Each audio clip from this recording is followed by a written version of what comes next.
The law of Biot Savart. The law of Biot Savart allows us to determine the B field, magnitude and direction, at a particular location due to a nearby moving charge. The magnetic field will depend on a constant, mu naught, the charge magnitude Q, the location R, where we measure the B field relative to the position of the charge, and the velocity V of the charge. And there's the equation that we could use to apply the law of Biot Savart. All right, so here we have a moving charge and a point where we wish to find the B field. So there's our moving charge. There's the point P right there, and there's the charge Q right there, and the velocity V is right there. Position vector R begins at Q and extends to the point where we wish to find the magnetic field. So there is the position vector R. Theta is the smallest angle between V and R. Theta is right there. In the equation given, note that V and R are a cross product. Here's the given equation. And let's use that relationship and the given equation to write an expression for the magnitude of the magnetic field.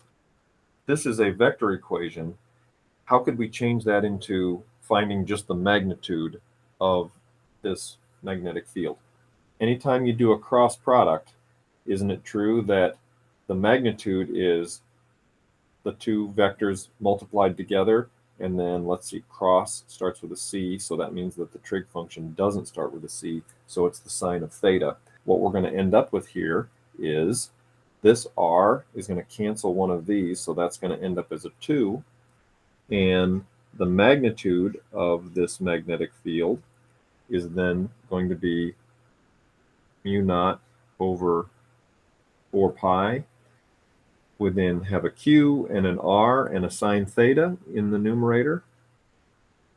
And then an R squared, sorry, a Q and a V. That's supposed to be a V, my mistake. And then we should have an R squared in the denominator. Mu naught QV sine theta over 4 pi R squared. That's the magnitude of the field. Usually, however, we don't have isolated moving charges, or maybe often we should say. Instead, we have a bunch of them enclosed in a wire all moving together. So this law has another formulation based on the tiny magnetic field contribution dB due to the charge moving within a tiny length of current carrying wire dl. It's basically like taking the charge from parts A through D and stringing lots of them together. See the figure here. Here's a charge that is moving in a little section dl, and there's a current that's all those charges moving. And you can see that each of those moving charges has a different R vector. And therefore, each of those individual charges would have a different contribution to the total magnetic field.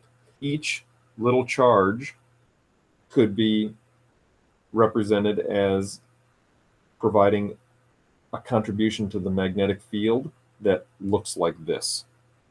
I call that the differential formulation for the law of Biot Savart.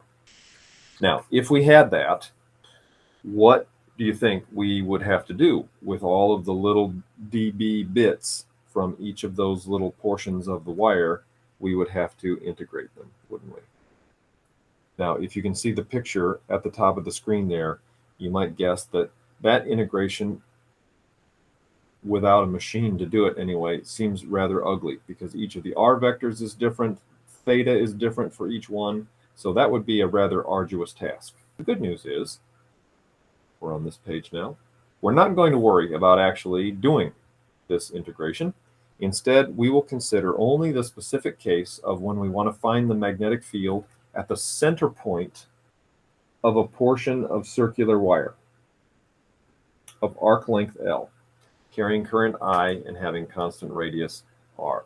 For this case, the differential form of the law of Biot Savart reduces to this, where mu naught over 4 pi is 1 times 10 to the negative 7th Tesla meters per amp. Or you could see here that mu naught is equal to 4 pi times 1 times 10 to the negative 7th. All right, let's show that the differential form of the law of Biot Savart reduces to this when r is constant. So here's the differential form of the law of Biot Savart.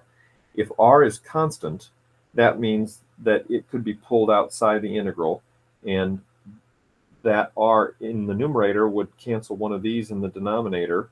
And if r is a constant, then everything's a constant except dl. And you would end up just integrating dl. And what do you get when you integrate just dl? You get L, mu naught times I times L over 4 pi r squared. Look at that. Whenever r is constant, then that's the form of the law of Biot Savart. And this is for the magnetic field magnitude at the center of a circular arc. We'll do a couple of problems here.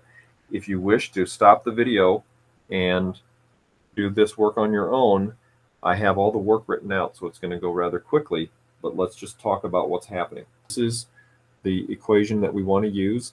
L in the equation is right there. That's L. Obviously, it's related to the circumference of a circle, kind of. In this case, it would be half the circumference. But that's L right there. This portion of the wire, no B field contribution to a portion of the wire that is in line with the point. This current that's passing through here is going to contribute to the magnetic field. So we're going to use this equation, and here's the work right here. Mu naught is 4 pi times 10 to the negative 7th. The current is 3.2 amps, and then the length is half of the circumference of the circle. That's what this thing in brackets is. 2 pi times 0.19 meters, that is the circumference, but we only have half of it. And then in the denominator, 4 pi r squared. Now when you do that, this is how many Teslas you get, and what is the direction. If you use your Thumbkin-Twiston right-hand rule, look at the picture, you can figure out, okay, the current is going this way. By the Thumbkin-Twiston right-hand rule, that magnetic field is directed into the page. If you want to do the next one before I uncover it, stop the video. Now, I'll leave that up there. Again, length L is this curved length here. That's what L always is. This straight portion that lines up directly with the center, no contribution to the magnetic field. Here we go. We're going to use that same equation. It's right at the top of the screen now. Mu naught is 4 pi times 10 to the negative 7th. There's the current I. L, this time it's 1/4 of the way around the circle, isn't it? 2 pi r, and then 1/4 of the way. In the denominator, 4 pi r squared.